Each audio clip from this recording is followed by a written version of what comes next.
Posse. My name is Will, and welcome to another review here on Alpha Omega Wolf Productions. So this one was requested by Jessup last week. As we were wrapping up our Encanto review, we're going to be reviewing the 1993 hit Groundhog Day, starring Bill Murray and Andy McDowell. As this sets around a meteorologist, Phil Connors, played by Murray, as he is trapped in an endless loop where he relives the same day over and over and over again. Okay, so can I explain the reason why I chose this? Go right ahead. Okay, for those who don't know, my birthday happens to be Groundhog Day, which is a very unknown, not well-known holiday that this movie is set on that day. So, as a joke in college, I would tell people, thanks to this movie, I'm technically over 5,000 years old. Don't let his youth to fool you. Yes, I am very old. I'm like the emperor. So this was, believe it or not, my very first time watching this movie. I know. Which was a surprise to Jessup, because I've seen bits and pieces of it, but I never saw it in its entirety.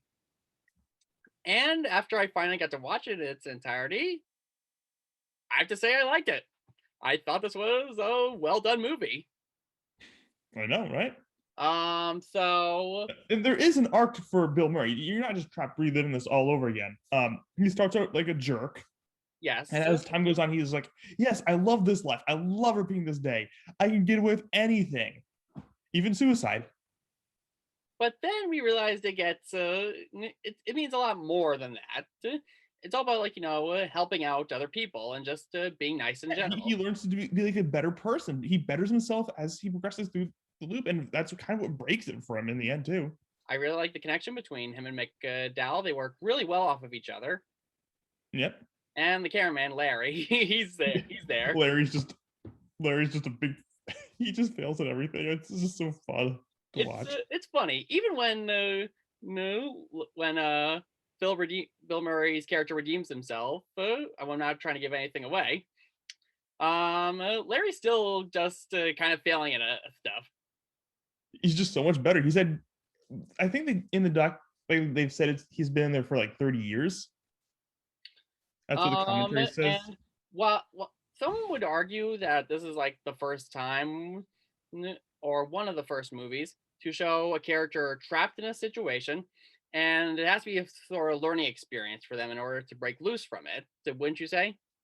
Yeah. And it does it really well. Yeah. But yeah, that's pretty much all we can say. We're keeping it short, sweet, to the point. Yeah, it was pretty late for me. It's almost like 9 o'clock. I can eat dinner, get to bed. So I got work 10 o'clock for me. So we're gonna wrap it up. Yeah. So next week we got a very special review. For those who have seen our review of Cool Cat Kid Superhero, now we're gonna review the new Cool Cat movie. We are not going to say the name of. It's going to be a surprise. Make sure you wait for that. Will, there's a new one? There is a new one. So that just about does it for this review. If you did enjoy it, like the video, and if you're new, subscribe for more content. Until next time, see you there, Posse.